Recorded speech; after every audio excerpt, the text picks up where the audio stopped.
بسم اللہ الرحمن الرحیم۔ حضرت عمر بن خطاب رضی اللہ تعالیٰ عنہ سے روایت ہے، حضور اکرم صلی اللہ علیہ وسلم کے پاس آپ ایک دن تشریف فرما تھے کہ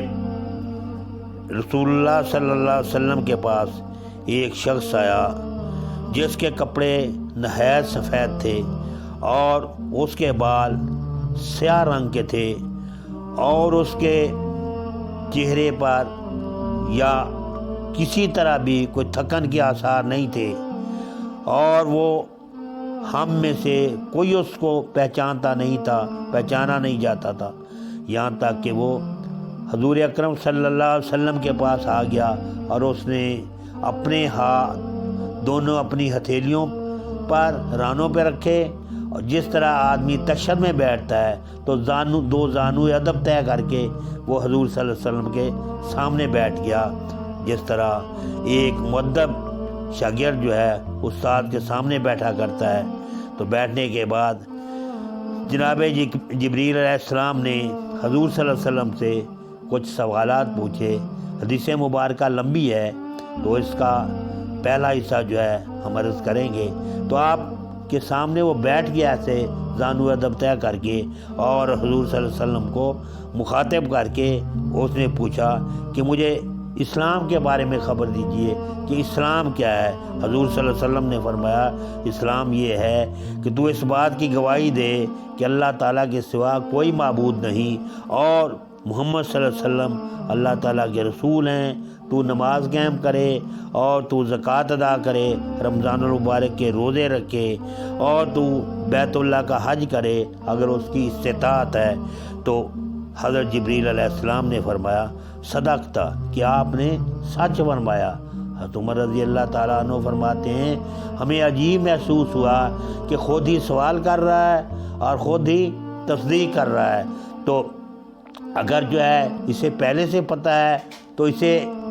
سوال نہیں کرنا چاہیے تھا۔ اگر اس نے سوال کیا ہے اور تصدیق اگر کر رہا ہے تو اس کا مطلب ان کو پہلے سے معلوم ہے۔ تو یہ مختلف سوالات کیے سیدنا جبریل علیہ السلام نے۔ تو جب وہ چلے گئے، حضرت عمر فرماتے ہیں میں وہاں حضور صلی اللہ علیہ وسلم کے پاس کچھ عرصہ بیٹھا رہا، تو آپ نے پوچھا کہ کیا جانتے ہو عمر کہ یہ شخص کون تھا؟ میں نے کہا اللہ تعالیٰ اور اس کا رسول ہی بہتر جانتے ہیں، وہی جانتے ہیں، ہمیں علم نہیں ہے۔ تو آپ نے فرمایا یہ جبریل علیہ السلام تھے جو آئے تھے تاکہ تمہیں تمہارا دین سکھائیں۔ تو حضور صلی اللہ علیہ وسلم کی دعوت میں کئی دفعہ جبریل جو ہے تشریف لاتے، انسانی شکل میں۔ حضرت وحیہ کلبی جو ہے ان کی شکل میں آتے موسٹلی، کبھی جو ہے کسی طرح، اور اصلی حالت میں بھی حضور صلی اللہ علیہ وسلم نے ان کو 2 بار جو ہے وہ دیکھا ہے۔ اور اس وقت حضور صلی اللہ علیہ وسلم فرمایا کہ جبریل علیہ السلام کے 600 پر ہیں اور وہ ایسے تھا جیسے پورے آسمان پر جو ہے وہ چھائے ہوئے ہیں، صرف 2 پر انہوں نے کھولے تھے۔ سیدنا لوط علیہ السلام کی بستیوں کو ایک پر کی ایک نوک پر جو ہے رکھ کے وہ اتنا اونچا لے گئے، جب انہیں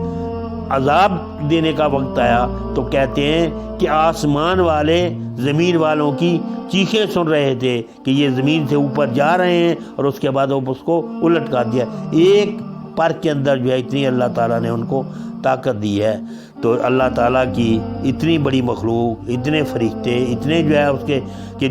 بیت المعمور میں ایک دفعہ جو حج کر لیتا ہے دوبارہ اس کی باری نہیں آتی، قیامت تک کے لوگ وہ طواف کر رہے ہیں۔ اور اللہ تعالیٰ نے فرمایا کہ کائنات میں جتنی چیزیں ہیں وہ اللہ تعالیٰ کی تحمید اور اس کی حمد و ثنا، تحلیل، اللہ تعالیٰ کو ایک ماننا، یہ سب ذکر جو ہے جس طرح کی ان کی تسبیح ہے، جو کام ان کے ذمے اللہ تعالیٰ نے لگا دیا ہے وہ کام کر رہے ہیں اور ذرا برابر بھی غافل نہیں ہوتے۔ تو دعا ہے کہ اللہ تعالیٰ ہمیں بھی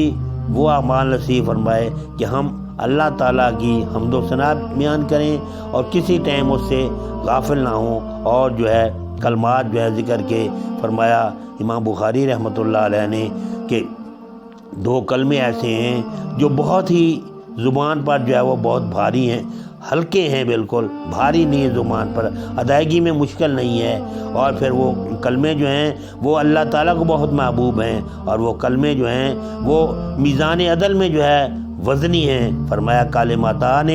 دو کلمے ایسے ہیں، ثقیلتان فی المیزان، جو جس وقت میزان ہوگا اعمال تولے جائیں گے وہ بہت بھاری ہیں، خفیفتان علی اللسان، زبان پر وہ بہت ہلکے ہیں، اور وہ حبیبتان الی الرحمن، اور اللہ تعالیٰ کے ہاں وہ بہت مقبول ہیں۔ اور وہ کلمے ہیں سبحان اللہ و بحمدہ، سبحان اللہ العظیم، صدق اللہ و مولانا العظیم۔